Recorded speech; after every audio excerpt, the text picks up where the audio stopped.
यस्मादेतु जगदुदयते लक्षितं येन भूयात् यस्मिन्नेते प्रलयमखिलं यन्मह्यं यत्शरीरम् यत्सर्वात्मा मगधिगणिका भूधरे योगवाजान् सप्तऋषीणां नरहरिवपुः सन्निधत् स्ववसान्नः श्रुतघटिकाचलशृङ्गं शीशलतरुणातरङ्गितापाङ्गं मनसि मम उल्लसदङ्गं वसति महेकेमविवाससाभिङ्गं वर्धन्तां सम्पदोस्तेव घटिकात्रसिगामने नित्सवत्सं बहुगुणं श्रीनिवासतमानिसम्.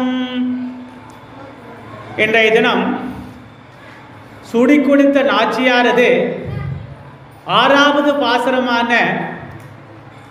புல்லும் சிலம்பினகான் புல்லரையன் கோகில் வெள்ளை விழிசங்கின் பேரரவும் கேட்டிலையோ பிள்ளாய் எழுந்திராய் பேய்முளை நஞ்சுண்டே கள்ளச்சகடம் கலக்கழிய காலோச்சி வெள்ளத்தரவில் துயிலமர்ந்த வித்தினை உள்ளத்து கொண்டு முனிவர்களும் யோகிகளும் மெல்ல எழுந்து அறிகென்ன பேரறவும் உள்ளம் புகுந்து குளிர்ந்தேலோர் என்பாவாய்.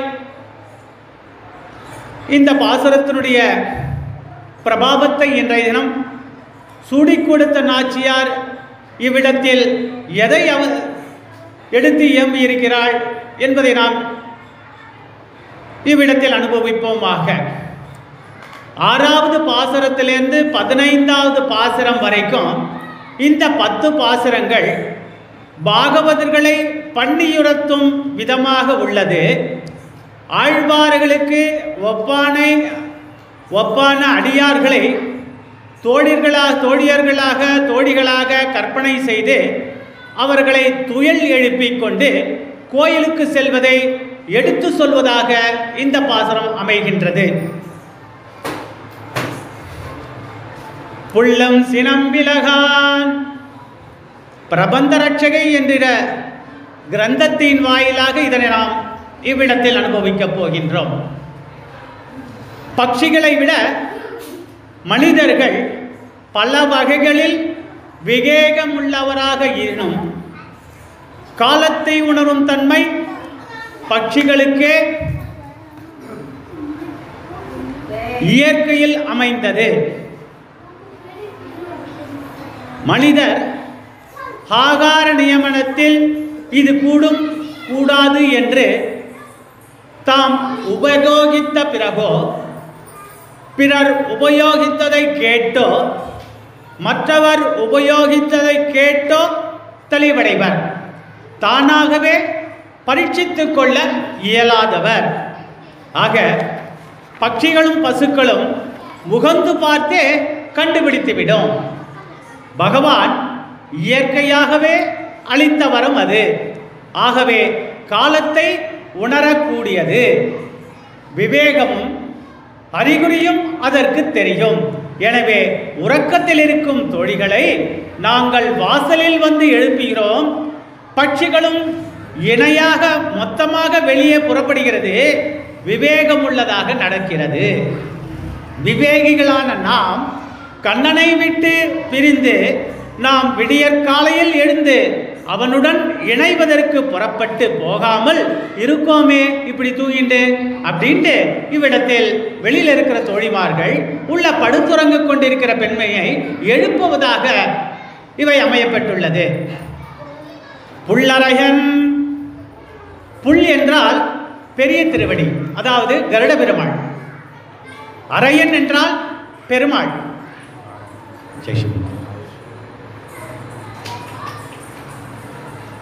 ஆக எம்பெருமானை அடியார் பக்கத்தில் கொண்டு காட்டுபவன் கருடன். இந்த அடையாளத்தை மறுக்கிறார்கள் உள்ளே தூங்கி இருக்கிற பெண்மணி. வைகுண்ட ஏகாதசி 25ஆம் தேதி இவ்விடத்தில் நடக்க இருக்கிறது. அப்போ இந்த பரமபவாசலில் இருக்கக்கூடிய ஸ்ரீ ரங்கநாத பெருமாள் ஸ்ரீ பூமி நீலா சமேதனாய் கருட வாகனத்தில் வந்து காட்சி அளிக்கும் பொழுது கருடன் என்ன பண்ணுறார்? தன்னுடைய 2 கரங்களை மேலே தூக்கி பெருமாளது திருவடியை அக்கரங்களில் வைக்க வைத்து இப்பேற்பட்ட திருவடியை பற்றுங்கள் என்று நமக்கெல்லாம் கருட பகவான் காட்டி தருகிறார். அதுதான் இந்த பாசுரத்தில் புள்ளரையன் கோயில். புல் என்றால் பெரிய திருவடி, பெரிய திருவடி கருடன், அரையன் என்றால் பெருமாள். அப்பேற்பட்ட பெருமாளை கருட வாகனத்தோடு நமக்கு காட்டி தருகிறார் இல்லையா? அதுதான் எம்பெருமானை அடியார் பக்கத்தில் கொண்டு காட்டுபவன் பெரிய திருவடியாகிய கருடன். அதைதான் இந்த அடையாளத்தை எடுத்து சொல்றா வெளியில இருக்கிற தோழிமார்கள்லாம். ஆனா உள்ள பத்துன்னு இருக்க பெண்ணு என்ன சொல்றா? அதெல்லாம் கிடையாதுன்னு மறுக்கிறா. அது எப்படி மறுக்கிறா? அதை தான் இவ்விடத்தில் நாம் மேற்கொண்டு அனுபவிக்க போகின்றோம்.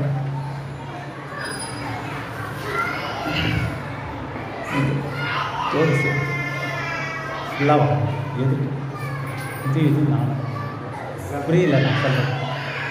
இந்த பேனரும் நானும் வெள்ளை வெளிசங்கன் பேரறவும் கேட்டிலையோ. வெளியே உள்ள தோழிமார்கள் உறங்குபவர்களை சங்கில் ஒளி கேட்கவில்லையா என கேட்கலாம் என்று கூற, உறங்குபவள் சாமந்தோறும் அழைக்கப்படுவது தானே சங்கே அப்படின்னு சொல்றா. நீனா சங்க போய் சொல்ற? சங்கு ஒளியாகப்பட்டது சாமம் தோறும் உரைக்கிறது. 8 மணிக்கு ஊதுறா, 9 மணிக்கு ஊதுறா, 11 மணிக்கு ஊதுறா. இதெல்லாம் ஒரு பொழுது விடிஞ்சதுக்கு அடையாளமா அப்படின்னு உள்ள பத்துன்னு இருக்கோ, வெளியில் இருக்கிறவளை கேட்கிறா. இது எப்படி காலை பொழுதாகும் என கேட்கிறாள்.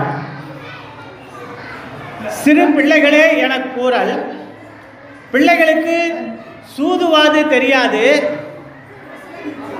சூதுவாது தெரியாது.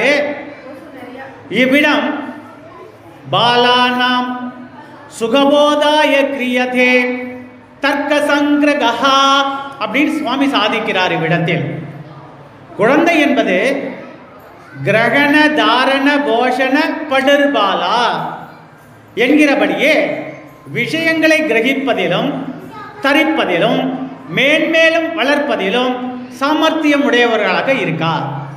ஆதலால் அப்படிப்பட்ட அதிகாரிகளையே இங்கு, அந்த அதிகாரிகள்ன்றது குருவைய ஆச்சாரியர்களை குறிக்கிறார்கள்.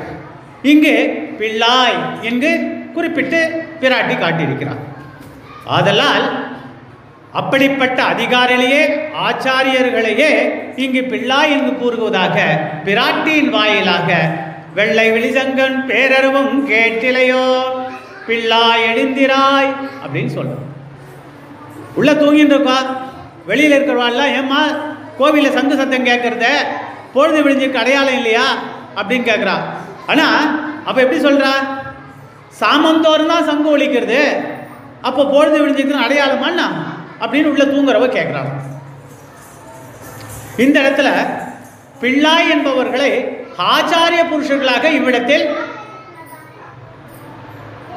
உரைக்கிறாள் பிராட்டி.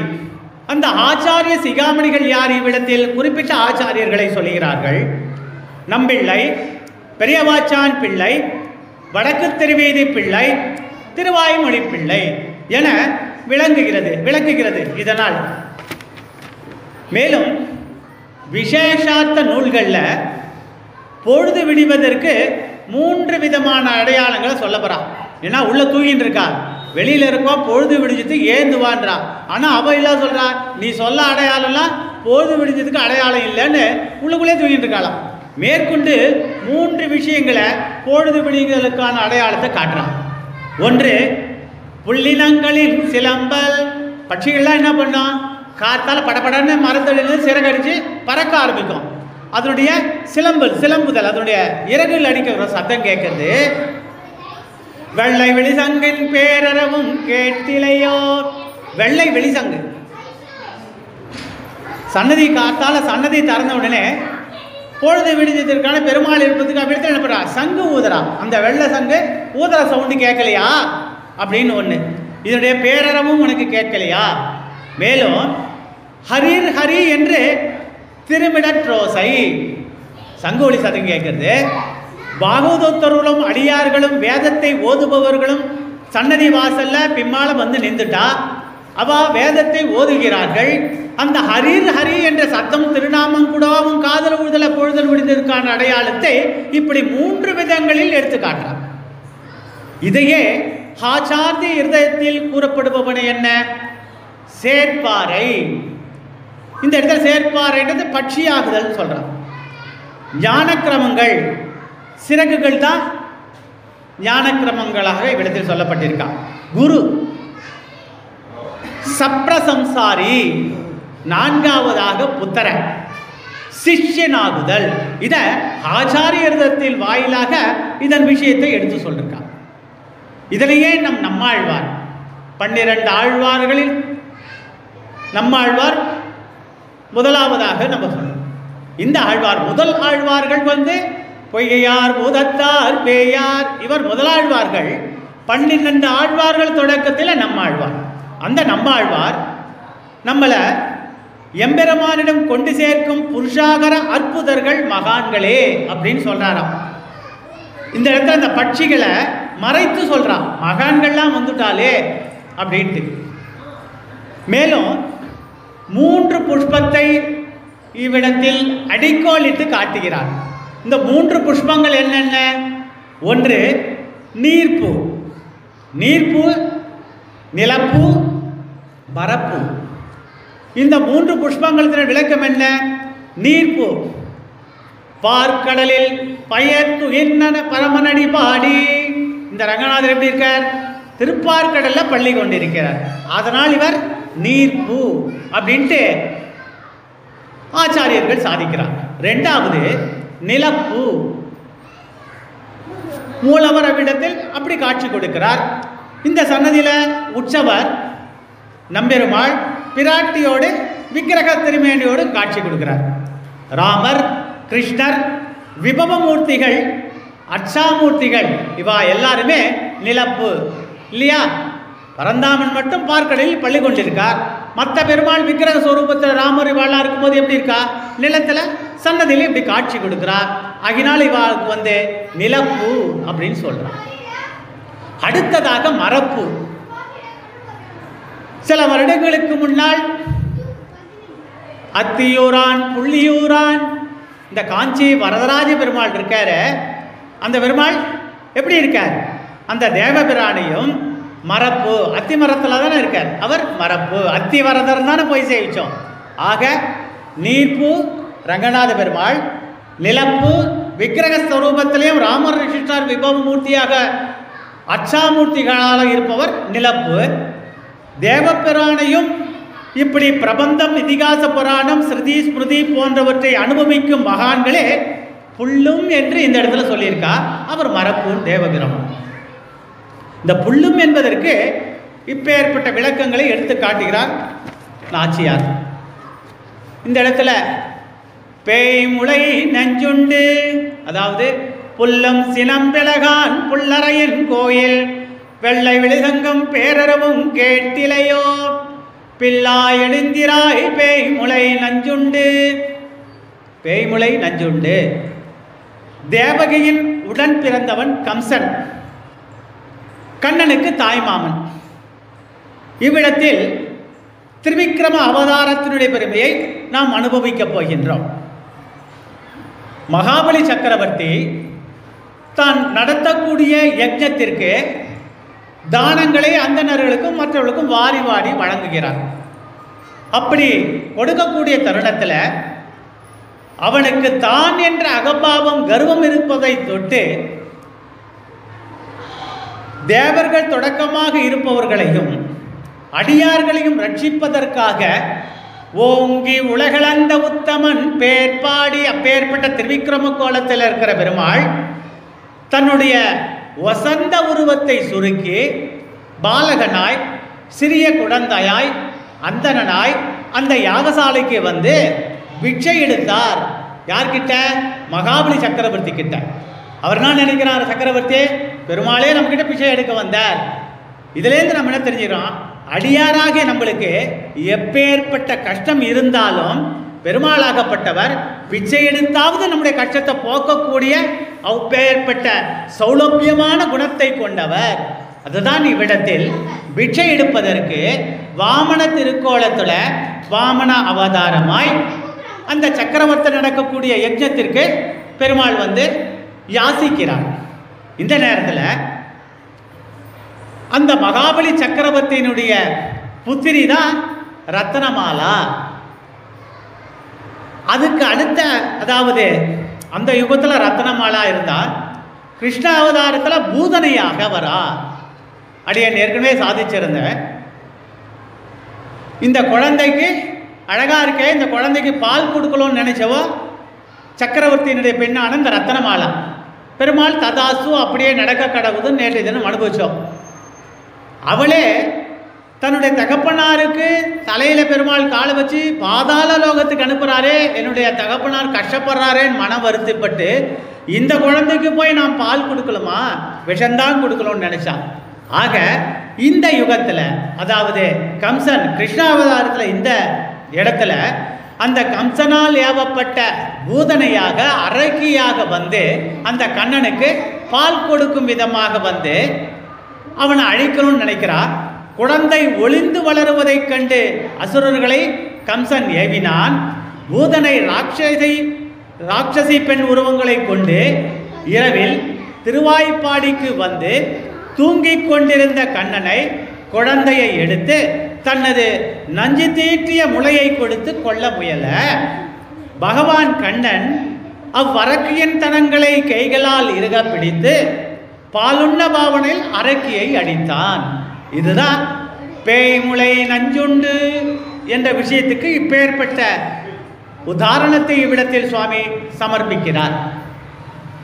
நந்தகோபனுடைய திருமாளிகை, இப்போ அந்த திருமாளிகையில் தான் கண்ணன் உறங்கின்னு இருக்கான், நப்பில பிராட்டி இருக்கா, அதற்கப்புறம் யசோதை, நந்தகோபர், அந்த ராஜாக்கள் இருக்கக்கூடிய திருமாளிகையில் பலவிதமான பாதுகாவலர்களும் உறங்கிக் கொண்டிருக்கிறார்கள். மேலும் கம்சனால் ஏவப்பட்ட அரக்கிகளும் அரக்கர்களும் உள்ள வரா. சகடாசூரன் வண்டி வழியில் வந்து கிருஷ்ணன் அழிக்க முற்படுறான். பூதனை பால் கொடுப்பவளாக வந்தவர்களை அழித்தல். மேலே கூறும் இவ்விரண்டையும் உள்ளே தூங்குபவர்கள், நந்தகோபர் திருமாலியில் தூங்கிட்டு இருக்காளோ எல்லாரும், இவர் ராத்திரியில் வரா கிருஷ்ணன் அடிக்கணும்ட்டு. அவ திடீர்னு சப்தத்தை கேட்டு அஞ்சி விரைந்து கடுகை எழுந்து ஓடி வருவதாக அமையப்பெற்ற பாசனம், அமையப்பெற்றதாக இருக்கிறது. குழந்தைக்கு ஒரு கஷ்டம் வரும்போது தூங்குவாரெல்லாம் அலறிச்சுன்னு எழுந்து வராளாம். அதுதான் பேய்முளை நஞ்சுண்டு என்ற வரியின் வாயிலாக நாம் இவ்விடத்தில் இந்த பிரபாவத்தை அனுபவித்துக் கொண்டு வந்திருக்கின்றோம். மேலும் வெள்ளை வெளிசங்கின் பேரறவும் கேட்டிலையோ, உள்ளே தூங்கின்னு இருக்கா, அவளை எழுப்புவதற்கு வெளியில் இருக்கிறவாள்லாம் இப்படிலாம் எடுத்து சொல்றா பொழுது விடிந்ததற்கான அடையாளத்தை. இந்த இடத்துல வேதாத்மா விவகேஸ்வஹா, அதாவது வேதாத்மா விவகேஸ்வரக, இது ஆளவந்தாரினுடைய வாக்கு. அவர் என்ன சாதிச்சிருக்கார் சுவாமி? புல்லறையின் கோயில் வேதமாகவும் வெள்ளை விழிசங்கு பிரணவமாகவும் அனுஷ்டிக்கப்படுகிறது. இந்த வெள்ளை விழிசங்கத்துக்கு இந்த சுவாமி இப்போ ஏற்பட்ட உதாரணத்தை கொடுக்காட்டு. மேலும் பெரியாழ்வார் ஆண்டாளுடைய வளர்ப்பு தந்தையாக இருக்கக்கூடியவர், இவர் இதுக்கு ஒரு ஒப்புமையான பாசுரத்தை எடுத்து காட்டுறாராம். நையிட நல்லதோர் சோறும் நியதமும் அத்தானி சேவகமும் கையடை காயும் கழுத்துக்கு பூனொடு காதுக்கு குண்டலமும் மையிடை நல்லதோர் சாந்தமும் தந்து என்னை வெள்ளியுராக்க வல்ல பையுடை நாகப்பகை கொடியானுக்கு பல்லாண்டு கூறுவனே அப்படின்ட்டு பெரியாழ்வார் இந்த பிரபாவத்தை பையுடை பகை கொடியானுக்கு பல்லாண்டு கூறுவனே அப்படின்னு சாதிச்சுட்டு, சங்கின் ஒளி பகவன் சேஷத்துவம், சங்கின் பேரொளி பாகவத சேஷத்துவம் அப்படின்னு சாதிச்சிருக்கா. இந்த மேற்சொன்ன இந்த ரெண்டு விஷயங்களை கேட்க நீ காது கொடுத்து கேட்க வேண்டாமா? என தூங்குபவளை வெளியில் இருக்கா எழுப்புறான். சங்கின் ஒளி பகவன் சேஷத்துவம். கோவிலில் பின்னால் 4 மணி ஆயிடுது, பெருமாளுக்கு விஸ்வரூபம் நடக்க போகிறது. அப்போ சங்கனுடைய முழக்கம் கேட்கறதோ இல்லையோ, இது ஒரு விதமான சப்தம். சரி, இதை காட்டிலும் பேரொளி, அது எப்பேற்பட்ட பேரொளியாக இருக்கிறது அப்படின்னு பார்த்தாக்கா, பாகவத சேஷத்துவம். அவ இந்த பெருமாளை நோக்கி பாடக்கூடிய, சேவிக்கக்கூடிய திருப்பள்ளி எழுச்சியோ சுப்பிரபாதமோ என்ன ஒரு பாசுரமோ உறக்க சேவிக்கிறாளோ இல்லையோ, இது உன்னுடைய காதல இல்லையா? இப்படி பல விஷயங்களை இவ்விடத்தில் எடுத்து இயம்புவதாக அமையப்பட்டுள்ள பாசுரம். மேலும் இந்த இடத்துல ஹரிர் ஹரி, ஹரி அப்படின்னாக்கா ஸ்ரீமன் நாராயணன், ஹரிநாராயண அப்படின்ட்டு பெருமாளை சொல்றது. நம் பாவத்தை நசுக்க செய்பவன் ஹரி அப்படின்னாக்கா பெருமாள், அந்த ஹரிஹரன் நம்முடைய பாவத்தை நசுக்க செய்பவன் அப்படின்னு சொல்லியிருக்கா. பேசுறதானே போயிடுறாங்க, பேசுறதானே போயிடு. ஹரி, ஹரினாக்கா அறிவிப்பவன். ஒரு குரு மாணாக்கர்களுக்கும் அடியார்களுக்கும் சத்திய விஷயங்களை போதிப்பவன், அவன் ஹரி. ஹரினாக்கா பாவத்தை போக்கக்கூடிய பெருமாளுக்கு சொல்லப்படுறது. அதனால்தான் ஹரி ஹரி அப்படின்னு சொல்றான். முனிவர்களையும் யோகிகளையும் ஆச்சாரியர்களையும் சொல்வதாக அமையப்பட்டது. வெள்ளை வெளிசங்குன் பேரறவும் கேட்டிலையோ. இந்த சப்தத்துக்கு இப்பேற்பட்ட விளக்கங்களை ஆச்சாரியன் இவ்விடத்தில் அருளி செய்கிறார். கள்ளச்சகடம் களக்கழிய காலோச்சி. இந்த இடத்துல ஒரு குருவுடைய ஆச்சாரியனது லட்சணத்தை இதன் வாயிலாக எடுத்து சொல்ல போறான். சகடம், சகடம் என்றால் வண்டி. கள்ளச்சகடம் அப்படின்னாக்கா கள்ள வண்டி. இந்த கள்ள வண்டியானது நம்மை நரகத்தில் கொண்டு சேர்க்கும். நாம் நம்முடைய இந்திரியங்களை கட்டுப்படுத்தாவிட்டால், மனம் சென்ற போக்கில் போனால், கடிவாளம் இல்லாத குதிரையை போல, கடிவாளம் இல்லாத வண்டியை போல இந்த உடம்பிற்கு கள்ளச்சகடம் என்பது. அப்படிப்பட்ட கள்ளச்சகடத்தை உதைத்து தள்ள வேண்டும் இல்லையா? இந்திரியங்களை கட்டுப்பட்டது இல்லைனாக்கா அது கள்ள வண்டியாக போகிறது, கள்ளச்சகடமாக போகிறது. ஆச்சாரியர்களின் வழி நடத்துதலின் பேரில் சரணாகதி அடைந்தால் நல்ல வண்டி என்கிற அச்ரார்த்தி மார்க்கம் செல்லலாம். அச்ரார்த்தி மார்க்கம்னா மோட்சத்துக்கு செல்லக்கூடிய வழி. இந்திரியங்களை கட்டுப்பட்டுனாக்கா மோட்சத்தை போய் அச்சரார்த்தி மார்க்கத்தின் வழியாக நம்ம மோட்சத்தை அடையலாம். இந்திரியங்களை கட்டுப்படுத்தலைனாக்கா அது கள்ளச்சகடமான கள்ள வண்டியாக மாறி போகுது. அதை தான் இவ்விடத்தில் கள்ளச்சகடம் களக்கழிய காலோச்சி அப்படின்னு அற்புதமான விளக்கத்தை ஆச்சாரிய புருஷர்கள் இவ்விடத்தில் எடுத்து இயம்பியிருக்காங்க. இதனுடைய பரமபுருஷார்த்தம் என்றால், பரமபுருஷார்த்தம் என்ன? நம்மாழ்வார் சாமவேதத்தின் சாரஹம்சத்தை 4000 திவ்ய பிரபந்தத்தில் திருவாய்மொழியின் வாயிலாக நம்மளுக்கு ஈஸியாக புரியும்படி செந்தமிழில் எடுத்து இயம்பியிருக்கிறார். சாமவேதத்தின் சாரஹம்சம் இது. அடியார் குழாங்களை கூடுவது என்றுகளோ பகவத் கோஷியில் சேர பேருகையே புருஷார்த்தம் என்று என கூறி முடிவில் என்ன பண்றார்? வந்தவர் எதிர்கொள்ள மாமணி மண்டபத்து அந்த மேல் பேரின்பது அடியரோடு இருந்தமை அப்படின்ட்டு திருவாய்மொழியின் வாயிலாக என பகவத் அனுபவத்தை காட்டிலும் பாகவத கோஷியின் அனுபவமே புருஷார்த்தமானது அப்படின்ட்டு இவ்விடத்தில் பரம புருஷார்த்தத்தினுடைய விஷயத்தை சுவாமி எடுத்து இப்படி சாதிச்சிருக்க. மேலும் வெள்ளத்தரவில் துகிலமர்ந்த வித்தினை, வெள்ளத்தரவில் இதுக்கு என்ன சுவாமி இவ்விடத்தில் சாதிச்சிருக்கார்? வெள்ளம் என்றால் சம்சார சாகரம். நம்ம குடும்பத்தில் ஈடுபட்டு சுகதுக்கங்களில் அனுபவிக்கிறோமே, இதுதான் இவ்விடத்தில் சம்சார சாகரம் என்கிற அர்த்தத்துக்கு வெள்ளம் என்று சொல்லியிருக்கலாம். இதை பற்றுதலன்றி பாராதவன் ஆச்சாரியன். குடும்பத்தில் ஒரு பற்றுதல் இருக்கணும் இல்லையா? நம்ம எல்லாம் குடும்பத்தில் பற்றுதல்.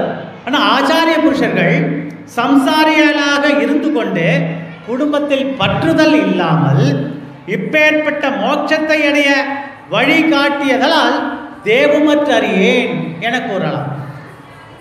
இல்லற வாழ்க்கையில் ஈடுபட்டு சுகதுக்கங்களில் ஈடுபட்டு சம்சார சாகரத்தில் ஃபுல்லா அவர் முழுகல.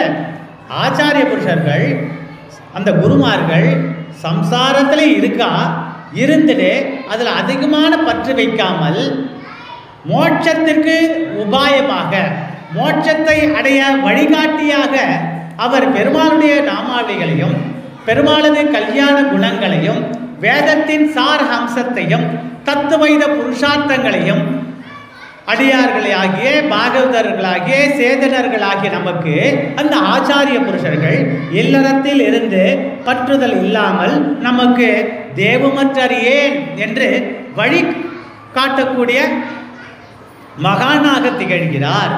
இவ்விடத்தில் 12 ஆழ்வார்களில் மதுரகவி ஆழ்வார். இந்த மதுரகவி ஆழ்வார் கண்ணினின் சிறுத்தாம்பு என்கிற அற்புதமான இந்த பாசுரத்தை நம்மளுக்கு எடுத்து சாதிச்சிருக்கார். அதன் வாயிலாக வெள்ளத்தரவினுடைய சம்பந்தம் ஏற்பட்டது.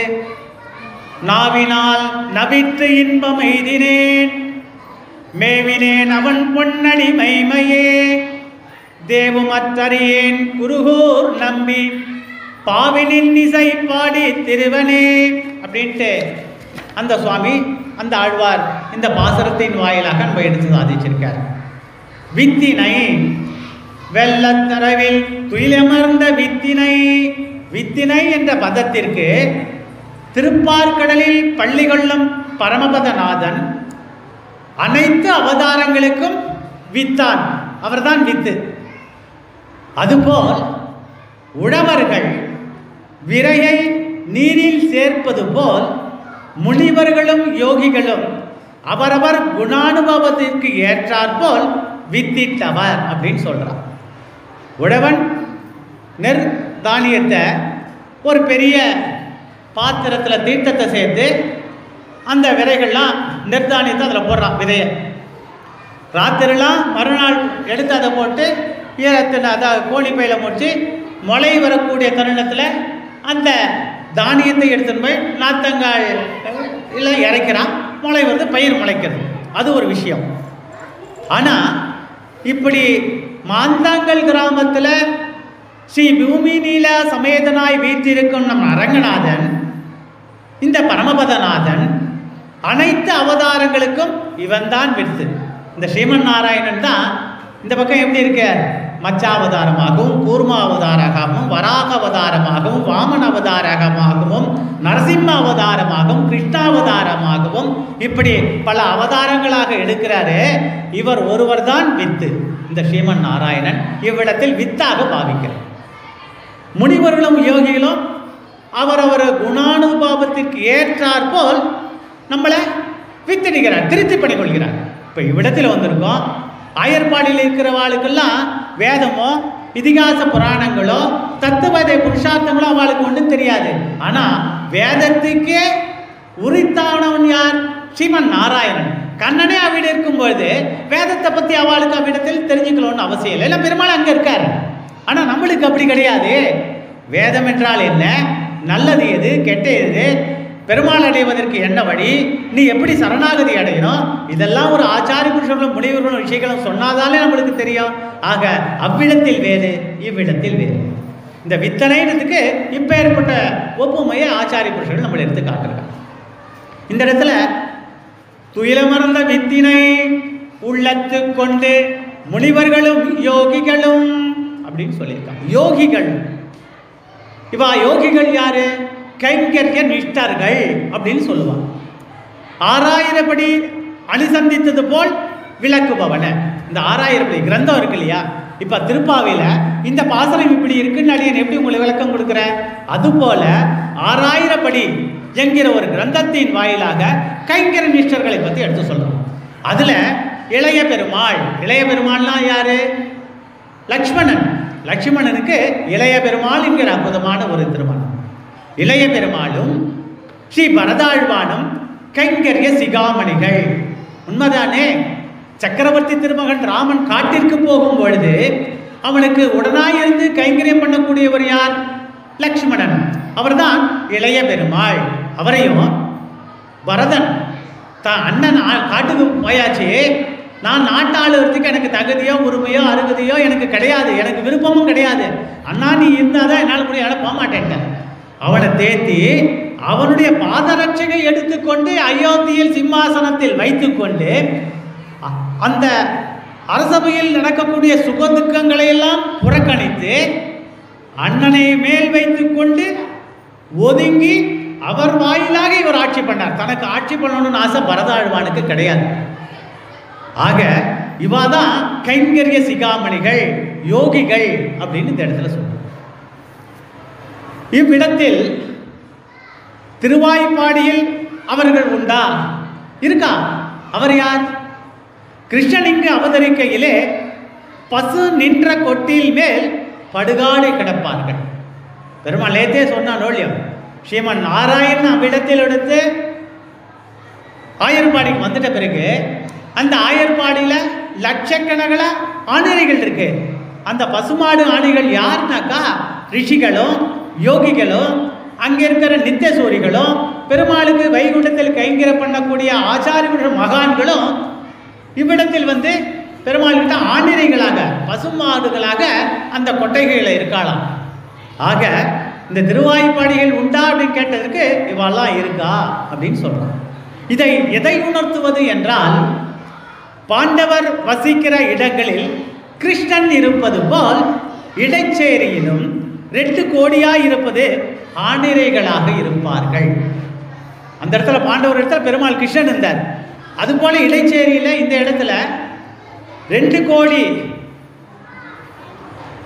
தத்புருஷர்கள், ரிஷிகள், முனிவர்கள், நித்தியசூரிகள் தொடக்கமாக எல்லாருமே இவ்விடத்தில் வந்து பசுமாடுகளாக கிருஷ்ணன் இருக்கக்கூடிய மாட்டு கொட்டாயில இருக்கலாம். பெருமாளுக்கு கைங்கரியம் பண்ணி யோகிகள்லாம் கைங்கரியம் பண்ணக்கூடியவர்னு அர்த்தம். அதுதான் இவ்விடத்தில் எடுத்து சொல்லியிருக்காங்க. மெல்ல எழுந்து உள்ளத்து கொண்டு முனிவர்களும் யோகிகளும் இருந்துட்டா ஆயர்பாடியில் மெல்ல எழுந்து இவ்விடத்துக்கு ஒரு உதாரணத்தை கொடுத்து நம்ம உள்ள போகிறோம். 9 மாதம் கர்ப்பிணி அந்த பெண் கீழே உட்கார்ந்துட்டு இருக்கா. எழுந்துக்கும் போது எப்படி எழுந்துப்பா? கையை பிடிச்சிட்டு பக்கத்தில் இருக்கிற கட்டில் பிடிச்சிட்டு நிதானமாக எழுந்துக்கிற. அர்த்தம் என்ன? தனக்கும் பாதிப்பு வரக்கூடாது, குழந்தைக்கு எந்த பாதிப்பும் இருக்கக்கூடாதுன்னு கர்ப்பிணியாகப்பட்டவள் குழந்தையுடைய நன்மையை கருதி அவள் அப்படி மெல்ல எழுந்துக்கிறாளாம். இதனை நிருசிம்ம அவதாரத்தின் மூலமாக நம்ம எப்படி அனுபவிக்க போறோம்? இரண்யன் கிங்கிரர்களினால் பிரகல்லாதனை மலையின் உச்சியின் மேல் உருட்ட ஆணையிட்டான், பணித்தான். அப்போ மலை உச்சியின் மேல பிரகல்லாதனை உருட்ட போறான். ஸ்ரீமன் நாராயணனாய சதா சர்வகாலமும் அவன் துதித்தான், நாராயணா நாராயணா, ஓம் ஹரி, ஸ்ரீஹரி ஸ்ரீஹரி. எப்போ பார்த்தாலும் பெருமாளை பற்றியே சொல்லிட்டு இருப்பான். பெருமாளை தவிர வேற ஸ்மரணம் அவருக்கு கிடையாது. பக்தியின் சின்னம் 9 விதமான பக்தின்னு 2வது பாசரத்தில் நாம் பிரகல்லாத ஆழ்வானுடைய பெருமையை அனுபவித்தான் ஆண்டாளினி பாசரத்தின் வாயிலாக. அப்பேற்பட்ட பிரகல்லாதனை மலை உச்சியின் மேலே கிங்கிரர்களை அனுப்பி உருட்ட பணித்தான் இரண்யகசிபு. பெருமாளையே நினைச்சுட்டு இருக்கான். அப்போ பெருமானை தியானித்தபடியால் எம்பெருமான் பார்த்தருள் பார்த்தருள் பார்த்து இவன் சொன்ன உடனே மலையிலேருந்து உச்சின்னு கீழே விழுந்து பெருமாள் கை பிடிச்சுப்பாரான், குழந்தையை தாங்குவார். பார்த்தருள் எப்படி கர்ப்பிணியாகப்பட்டவள் குழந்தைக்கு எந்த பாதிப்பும் வராமல் இருக்கணும்ட்டு பாதுகாப்பா எழுந்து நிற்கிறாளோ, அதுபோல இவ்விடத்தில் பிரகல்லாத ஆழ்வான் எப்போ பார்த்தாலும் பெருமானுடைய நாமஸ்மரணம். அதுதான் இந்த பூலோகத்தில் வாயினால் பாடி மனத்தினால் சிந்திக்க என்னுடைய நாமாவளியை சொல்லு, என்னுடைய நாமாவளிக்கு ஏற்றும் மாதவா, மதுசூதனா, திரிவிக்ரவா, அநாதரட்சகா, ஆபத் பாண்டவா, இப்படி பலதரப்பட்ட திருநாமங்களை நம்ம வாயினால் சொல்லிட்டே இருந்தோம்னாக்கா எப்பேற்பட்ட கஷ்டம் வந்தாலும் பத்திரம்னு பெருமாள் நம்மளை பார்த்து பாதுகாப்பாராம். அதுதான் பார்த்தருள். மெல்ல எழுந்துக்கு இப்பேற்பட்ட உதாரணத்தை ஆச்சாரிய புருஷர்கள் வாயிலாகவும் சூடி கொடுத்த நாச்சியாரின் சமர்ப்பணையின் மூலம் நாம் இதை அனுபவிப்போமாக. எம்பெருமானாய் உள்ளது கொண்டு முனிவரும் யோகிகளும் எம்பெருமான் தழும்பாதபடி விஸ்வரூபம் சாதிக்கிறார். துயில் எழுப்பும்போது ஸ்ரீமன் நாராயண கார்த்தால நம்ம சன்னதிக்கு வந்து பெருமாளை துயில் எழுப்ப போகிறோம். இப்போ சோழசிம்மபுரத்தில் இருக்கக்கூடிய அக்காரக்கணியானுக்கு அடியன் கார்த்தால விஸ்வரூபத்தப்போ சுப்பிரபாதம் சேவிப்போம். கௌசல்யா சுப்ரஜா ராம பூர்வா சந்தியா பிரவர்த்ததே உத்திஷ்ட நரசார்தூலா கர்த்தவ்யம் தெய்வமான்னிகம் உத்திஷ்ட உத்திஷ்ட கோவிந்த உத்திஷ்ட கருடத்வஜா உத்திஷ்ட கமலா காந்தா அப்படின்ட்டு பெருமாளை சுப்பிரபாதம் சொல்லி எழுப்புறோம். மாதசுதா பலலதே மகனீய சீலே பக்ஷ விகார ரசிகை நிகரே ரஜஸ்ரம் ஸ்ரீராம்புராசி தனயே ஸ்ருதகல்பவல்லி ஸ்ரீமந்து சும்மதயிதே தவ சுப்பிரபாதம் அனவத்ய வைபவே கடிகே சத்குண நிவாச பூதலே கடிகாத்திலாத்த கடிகாத்ரிசேகரே கடிகாத்ரணாய தயதே தயானிதே. இப்படி நரசிம்மனுக்கு நித்தியப்படி அவ்விடத்தில் சுப்பிரபாதம் சேவிக்கிறோம்.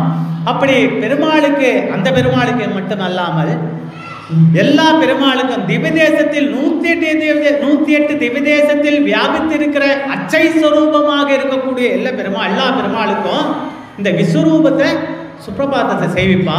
அப்போ சேவிக்கும் போது எந்த சப்தமும் வரக்கூடாது. பெருமாள் உள்ள இருப்பார், அர்ச்சகர் தரைக்கு உள்ள இருப்பார், கதவு சாத்தியன் இருக்கும். அந்த பெருமாளுக்கு பாலும் ரொட்டியும் உள்ள பெருமாளுக்கு அர்ச்சகர் சுவாமி நைவேத்தியம் பண்ணிட்டு இருப்பார். வெளியில ஆச்சாரியர்களும் வேதத்தை ஓதுபவர்களும் தரைக்கு வெளியிலே இருந்து இந்த சுப்பிரபாதத்தை சேவிப்பான். அதற்கு முன்னால் விஸ்வரூபத்தில் பெருமாள் உள்ளே இருக்கும்போது நாதசுரத்தை வாசிப்பார். இந்த ஸ்ரீரங்கநாதர் இருக்கக்கூடிய திருவரங்கத்தில் யானை குளத்திலே தீர்த்தத்தை கொண்டு குதிரையின் வாயிலாக யானை வாயிலாக தீர்த்தம் வரும். சன்னிதானத்தில் முன்னால் வருவதற்கு முன்னால் அவ்விடத்தில் பெருமாளுக்கு வீணை வாசிப்பார்கள். இசையினால் பெருமாளுடைய புகழை நிசப்தமாக இருந்து கொண்டு ஆரவாரமே இருக்காது. அப்போ அந்த வீணை சப்தம் தான் கேட்கும். பெருமாள் உள்ள அதை நிதானமாக கேட்டுருப்பார். அதன் பிறகு சுப்பிரபாதத்தை செய்வார். இப்படி இந்த விஸ்வரூப தரிசனமாகப்பட்டது பெருமாளை துளி எழுப்பும் பொழுது நிதானமாக எந்த சப்தமும் கூடாது சுப்பிரபாதம் செய்வார். பெருமாள் அர்ச்சகர் வாயிலாக முடிஞ்சிட்ட பிறகு அம்மங்கலம், அதாவது முடிஞ்சிட்ட பிறகு மங்களம்னு ஒரு ஸ்லோகத்தை சொல்லுவான். அந்த மங்கள ஸ்லோகத்தில் கடிகாச்சல சிங்காத்திர மானோதர வாசின்னே நிகழாமர சேவியாய நரசிம்மாய மங்களம் அப்படின்ட்டு மங்களத்தை தொடங்குவார். பாதுகே எதிராஜஸ்ய கதசங்கி கதாக்கியா தச தாசரதே பாதோ சிரசா தாரயாம்யகம் ஸ்ரீமதே ரம்மயா மாத்ரமுனீந்திராய மகாத்மனே ஸ்ரீரங்கவாசினி பூயாத் நித்யஸ்ரீ நித்யமங்கலம் சௌமியஜாமாத்திர யோகீந்திர சரணாபுஜ ஷட்பஜம் தேவராஜ குரும் வந்தே திவ்யஜான பரம் சுபம் வாதூல ஸ்ரீனிவாசாரிய தனயம் வினயாதிகம் பிரஜாநிதிம் பிரபத்தேதம் ஸ்ரீனிவாச மகாகுரும் சண்டமார்த வேதாந்த விஜயாதி சுதோத்பிகே வேதாந்தரட்சஹாயாத் மகாச்சாரியாய மங்களம். நரசிம்ம சுவாமிக்கு சுப்பிரபாதம் முடிஞ்சிட்டு தரையை திறக்கும் போது இந்த மங்களத்தை வாசிப்பார்கள், இந்த மங்களத்தை ஓதுவார்கள், இந்த மங்களத்தை சேவிப்பார்கள். ஆக விஸ்வரூபம் பொழுது பெருமாளை துளி எழுப்பும் பொழுது மெல்ல எழுந்து, அதை தான் இவ்விடத்தில் மெல்ல எழுந்து அறியன்ன பேரறவும். இப்பேற்பட்ட ஒப்புமையை உதாரணங்களின் வாயிலாக பெருமாளை விஸ்வரூப தரிசனத்திற்கு இப்பேற்பட்ட ஏத்தம் இருக்கு இன்றைய தினம் நம்ம ஆண்டாளின் மூலமாக அனுபவிக்கிறோம். மேலும்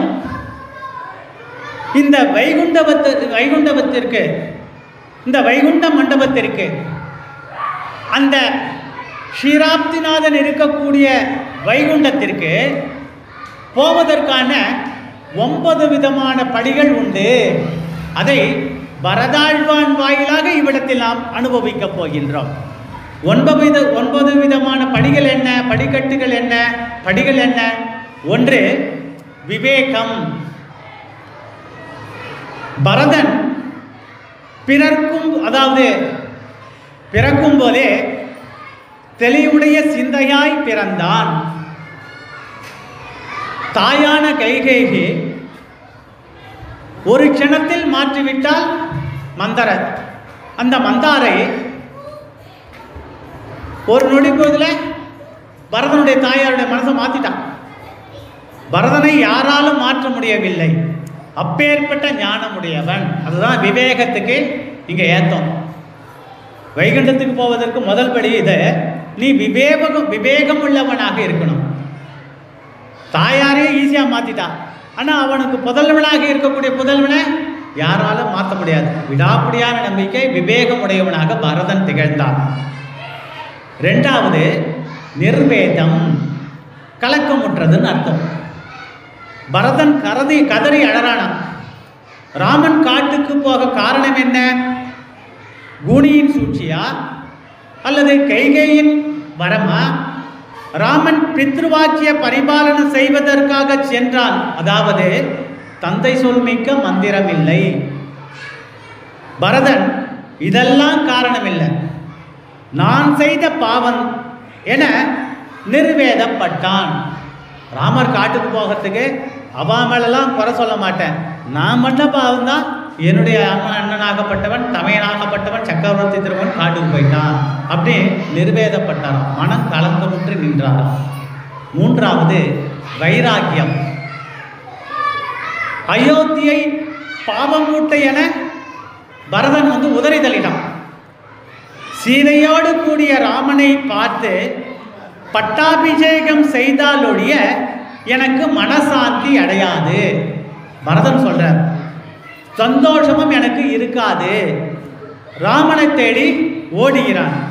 எப்படி? எனக்கு அயோத்தியே வேண்டாம், சக்கரவர்த்தி திருமணம் என்னுடைய மண்ணி சீதை இருக்கக்கூடிய இடம் தான் எனக்கு வேணும்ட்டு காட்டு தேடு ராமனை தோடி பரதன் வைராகியத்தோடு ஓடுகிறான். 4வதாக பீதி. சரி, ராமர், லக்ஷ்மணன், சீதை அடக்கமாக 3 பேர் காட்டுக்கு போயிட்டான். பரதாழ்வான் காட்டில் போய் ராமனை பார்க்கணும். அப்போ லக்ஷ்மணனுக்கு கொஞ்சம் கோபம் அதிகம். பரதன் தனித்து போலையாம். எப்படி போனார்னா, தனியாக சென்று சரணாகதி பண்ணாமல் விசிஷ்டாதி முனிவர்களை அழைத்து சென்று சரணாகதி செய்கிறான். ராமனை போய் தனியாக பார்த்து, அண்ணா தப்பு பண்ணிட்டேன், என்னை மன்னிச்சுக்கோ, ஏற்றுக்கோன்னு போய் திருவடி பற்றலை.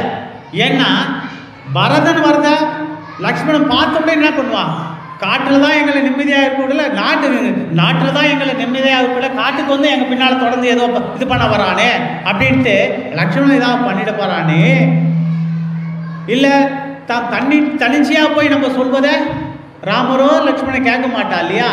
அதனால விசிஷ்டாதி கூட இருக்கிற முனிவர்களையும் அழைத்து கொண்டு போனார். அப்போ கூட முனிவர்களாம் வரும்போது என்ன பண்ணுவார்? ராமரும் லக்ஷ்மணனும் சொல்லி, முனிவர்லாம் வந்திருக்கா, ஏதோ விஷயம் போட்டிருக்கன்ட்டு அவர் சொல்லுவதை காது கொடுத்து கேட்பாலாம். அப்பேற்பட்ட முனிவர்களை துணை கொண்டு வீதியோடு போய் எவ்விடத்தில் ராமனை சரணாகதி அடைந்தார். வைகுண்டத்து போவதற்கு இதெல்லாம் வழியில் நமக்கு எடுத்து ஏம்புகிறார். 5வதாக பிரசாத ஹேது, நித்திய கர்ம அனுஷ்டானங்களை கடைபிடித்தல். ஏற்கனவே அடிய நிறுத்தத்தில் சாதிச்சிருக்காங்க. தகப்பனாருக்கு செய்ய வேண்டிய கர்மங்களை செய்து ராமனை அடைத்ததன் பொருட்டு பாதரட்சையை பெற்று பாதுகை ஆராதனை செய்தான். அப்போ தன்னுடைய தகப்பனாருக்கு தமையனாரோடு சேர்ந்து செய்ய வேண்டிய காரியங்கள்லாம் அவ்விடத்தில் செய்து வைத்து ராமர்கிட்ட விண்ணப்பம் பண்ணான், நான் போக மாட்டேன், நீ வரணும். அப்போ ராமன் சில அறிவுரைகளை கூறி, கவலைப்படாது அப்படின்னு சொன்னாராம். இவருக்கு வைராகியம் அதிகம். நீ இல்லைன்னா நான் போக மாட்டேன் அப்படின்னார். பரதனை தேத்தினார். அப்போ சொல்ல 10 மாதம் கழித்து நீ வந்து என்னை பார்க்கலன்னா நான் தீயில இறங்கிடுவேன். அப்பேற்பட்ட வைராகியம். நீ இல்லாமல் நான் இல்லை, நீ சொல்லிட்ட 10 மாதம் கழித்து நான் வரேன்னு சொல்லிக்க, அதை நம்பி நான் போகிறேன். அப்போது ராமர் தன்னுடைய திருவடியை பாதரட்சிகை கொடுத்தார். தைரியமாக இது இதை அழைத்துன்னு போ. அந்த பாதரட்சிகையை சிம்மாசனத்தில் வைத்து கொண்டு அயோத்தியை ஆட்சி புரிந்தான் பரதன். இவ்விடத்தில் பிரசாத ஹேது, பரதனுக்கு பிரசாதமாக கிடைக்கப்பட்டது ராமருடைய பாதரட்சகை. சரி, உத்கிரமணம் அப்படின்னு சொல்றார். அயோத்தியுடன் வருத்தத்துடன் கிளம்பி பரதன் பக்கத்தில் இருக்கிற நந்தி கிராமத்துக்கு போயிட்டாராம்.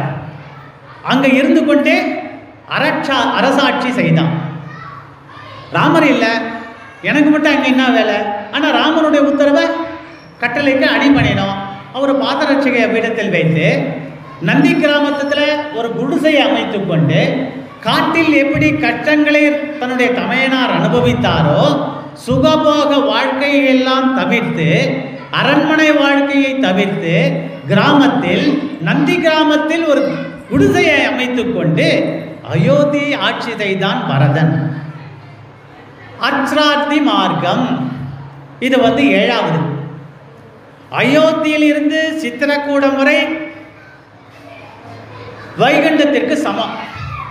திருச்சித்திரக்கூடம் சீதை, ராமர், லக்ஷ்மணன் மூவரும் வசித்து வந்தமையாலும் சித்திரக்கூடம் வைகுண்டத்திற்கு சமமானது. திருச்சித்திரக்கூடம் ராமர், லக்ஷ்மணன், சீதெல்லாம் இருந்தாலும் இல்லையோ, அதனால வைகுண்டத்தில் இருக்கிற பெருமாள் இவ்விடத்தில் வந்ததுனால இதுவும் வைகுண்டம் தான், இந்த சித்திரக்கூடமும் வைகுண்டம் தான் அப்படின்ட்டு அச்ரார்த்தி மார்க்கத்தின் வாயிலாக நாம் இதை அனுபவிக்கிறோம்.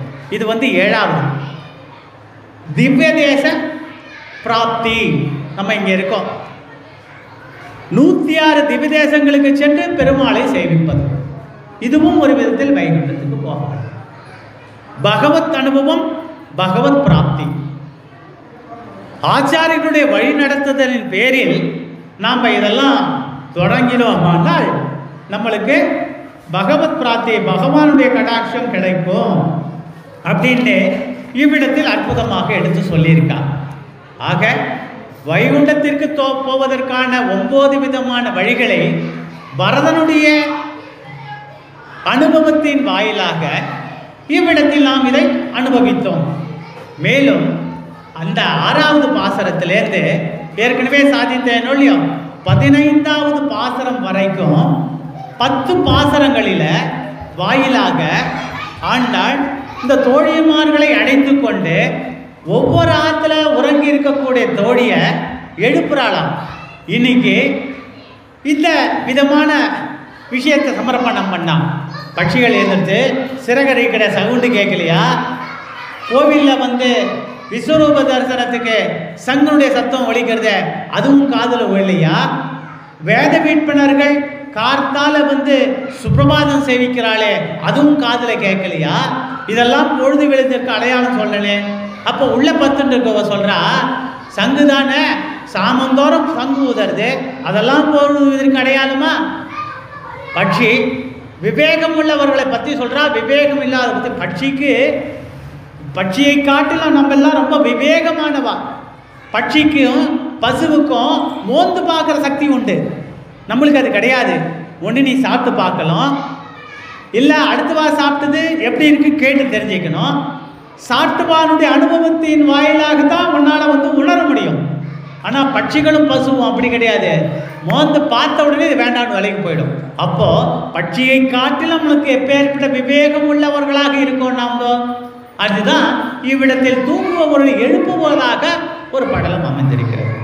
புல்லம் சிலம்பினகான் புல்லறையின் கோயில் வெள்ளை வெளிசங்கின் பேரறவும் கேட்டிலையோ, பில்லாய் எழுந்திராய் பேய்முளை நஞ்சுண்டு கள்ளச்சகடம் களக்கழிய காலோச்சி என்ற தொடக்கமாக இந்த 8 வரியின் வாயிலாக உள்ளம் புகுந்து குளிர்ந்தேலோர் என்பாவாய் இந்த பாசுரத்தினுடைய விளக்கத்தை நாம் இன்றைய தினம் அனுபவித்தோமாக.